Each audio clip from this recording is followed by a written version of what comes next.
Aynı çevreler bizi Avrupa Birliği üyelik görüşmelerimizi dondurmakla tehdit ediyorlar. Her şeyden önce bu tabii ki onların vereceği bir karar değil. Ama değerli kardeşlerim, bizim için bu çok da önemli değil, onu söyleyeyim. Çok da önemli değil. Yeter ki Avrupa Birliği bu kararını versin ve bize tebliğ etsin.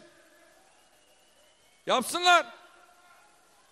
Bakıyorsun bir tane raportör bir rapor yazıyor. Eyvallah. Eyvallah. Fakat bu tür raportörleri barındıranlara ben teessüf ediyorum. 54 sene Avrupa Birliği kapısında bizi bunlar ne yaptılar? Beklettiler. Evet, geliyorum şimdi. Otururuz, konuşuruz. Bir güven oylaması da onun için yaparız. Yapar mıyız? İngiltere Brexit yaptı. Yaptı mı? Kurucusu olduğu Avrupa Birliği'nden şu anda İngiltere çıkıyor.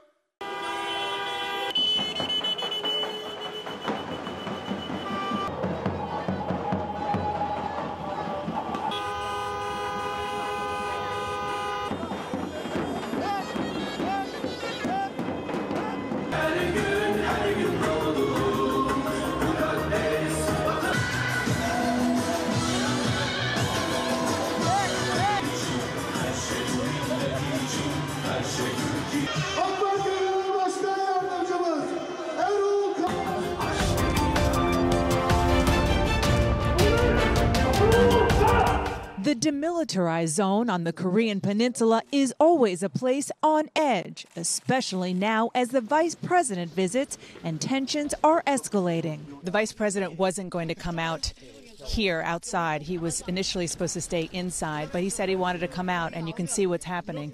If you look over there, not only are the U.S. and South Korean troops getting ready for it, you see right over there, the man on the other side of the blue building, that's a North Korean military officer.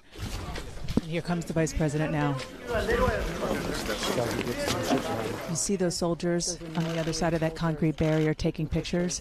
Those are North Korean soldiers taking photos of the vice president. If you swing around right here, Dave, of the vice president getting a briefing. So they're taking a picture, many pictures of the vice president, looking at them and looking into North Korea. Minutes later, Vice President Pence, whose father was a decorated soldier in the Korean War, spoke exclusively with CNN. I was watching you watch what is behind you earlier. What was going through your mind looking at North Korea? This is a frontier of freedom.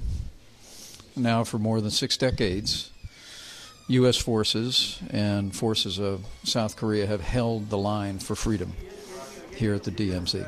There are estimates that North Korea could have a missile ready that could hit the continental U.S., Seattle, by 2020, which is going to be on your watch.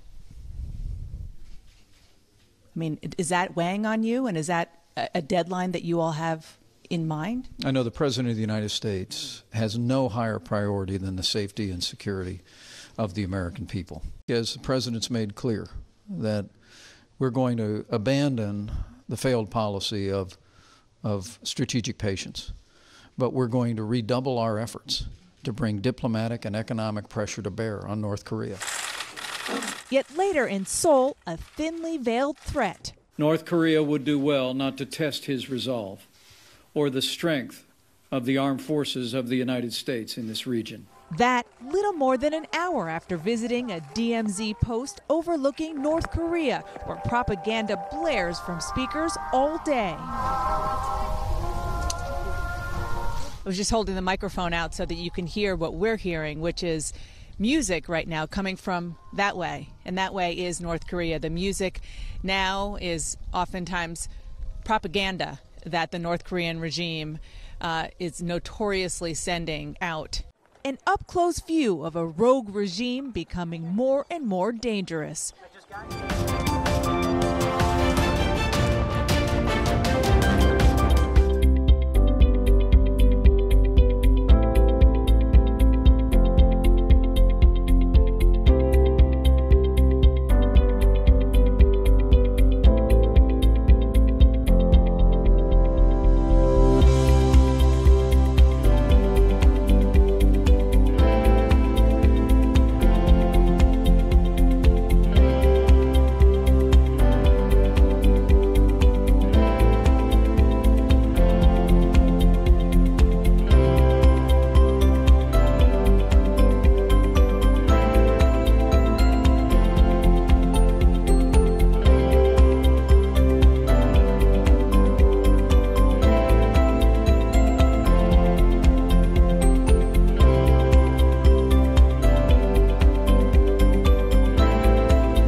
DPRK by taking issues of whether self-defense, nuclear deterrence of DPRK to defend international security and peace against endless U.S. aggressors and their provocative threat at all costs.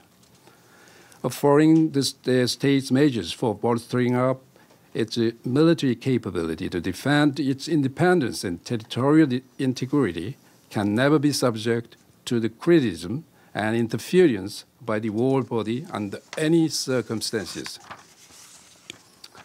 However, the United States has unhesitatingly used its double-dealing standard against those countries aspiring after independence against imperialism, with differing ideas and a social system, utterly disregarding the mission and role of international law and international organization in pursuance of world hegemony.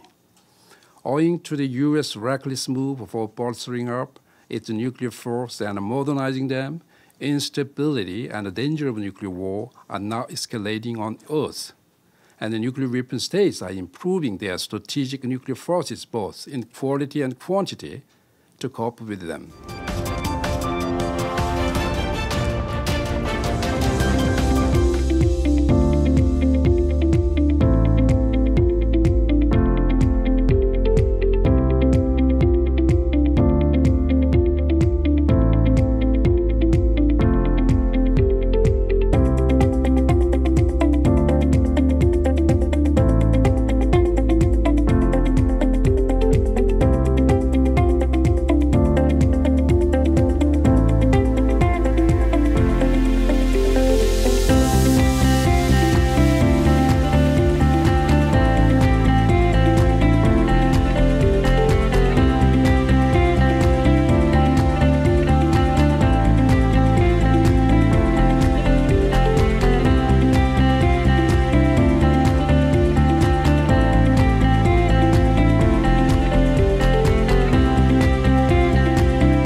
حد خودتان را بدانید. ما نیازی به اتحادیه اروپا نداریم. 54 سال است که ما را معطل کردید. اگر هم لازم باشد یک رفراندوم دیگر در مورد پیوستن ترکیه به اتحادیه اروپا برگزار می‌کنیم و نظر مردم را می‌پرسیم. این مجموعه سخنان اردوغان است خطاب به ناظران اروپایی که از شیوه برگزاری رفراندوم در ترکیه ابراز نگرانی کردند. اردوغان شب گذشته در جمع مردم آنکارا گفت یک سازمانی تحت عنوان سازمان امنیت و همکاری اروپا وجود دارد که این سازمان بر اساس افکار خودش گزارش تهیه می کند. او گفت قبل از هر چیزی حد خودتان را بدانید. آن گزارش ها را ما نمی خوانیم، به رسمیت هم نمی شناسیم و به راه خودمان ادامه می دهیم. اردوغان گفت انگلستان که پایه‌گذار اتحادیه اروپا بوده خودش از این اتحادیه جدا می شود. ما هم در یک همه‌پرسی نظر مردممان را در مورد پیوستن به اتحادیه اروپا خواهیم پرسید. وزارت خارجه ترکیه هم بیانیه‌ای صادر کرده و نسبت به گزارش ناظران اروپایی اعتراض کرده و گفته این گزارش از استانداردهای بین‌المللی برخوردار نیست. اما در این سو حزب حاکم آک پارتی در پی تدارک جشن پیروزی در روزهای 26 و 27 آپریل است، آنچنان که روزنامه خبرترک دعوت آنان را منتشر کرده. با این حال در میان هیاهوی بزرگ موافقان و جشن و پایکوبیشان این مخالفان هستند که همچنان نتیجه همه‌پرسی را نمیپذیرند و در رأس آن کمال قلیچداروغلو رهبر حزب مخالف جمهوری خلق خواستار ابطال نتایج رفراندوم شده. قلیچداروغلو میگوید تعداد زیادی برگه رأی بدون مهر شمرده شده و مورد تایید قرار گرفته. او میگوید اگر دولت نتایج رفراندوم را باطل اعلام نکند به شورای حقوق بشر اتحادیه اروپا شکایت خواهد کرد. پیشتر روزنامه جمهوریت هم با انتشار ویدئویی مدعی تقلب در انتخابات شد. در این ویدئو مسئول شعب رأیگیری روی برگه هایی که کلمه evet ترکی به معنای آری نوشته شده مهر تایید میزند.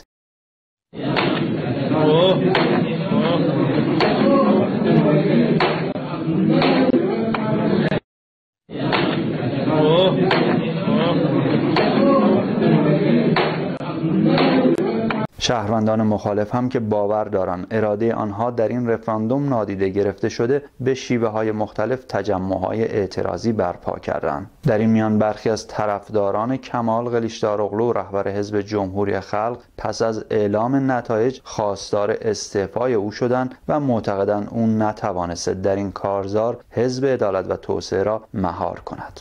از آن طرف رئیس ستاد انتخابات کشور ترکیه هم شب گذشته در واکنش به مخالفان که نتایج انتخابات را مخدوش می‌دانند اعلام کرد که آراء 100% صندوق‌ها شماره شده و اصالت همه برگه‌ها مورد تایید است. او در مورد پذیرش برگه‌های فاقد مهر هم گفت این تصمیم هدفمند نبود، فقط برای فراهم کردن شرایط آسان رأی دهندگان گرفته شده. حریت هم از اصلاحات اساسی در پارلمان و در سیستم ریاست جمهوری جدید خبر می‌دهد. اما در میان همه این هیاهوها این نومان کورتولموش معاون نخست وزیر ترکیه بود که اعلام کرد وضعیت فوق‌العاده برای 3 ماه دیگر در ترکیه تمدید خواهد شد. ملیت می‌نویسد دونالد ترامپ پیروزی اردوغان در رفراندوم را تبریک گفت و یعنی شفق این گونه می‌نویسد اروپا نتوانست پیروزی مردم ترکیه را ببیند.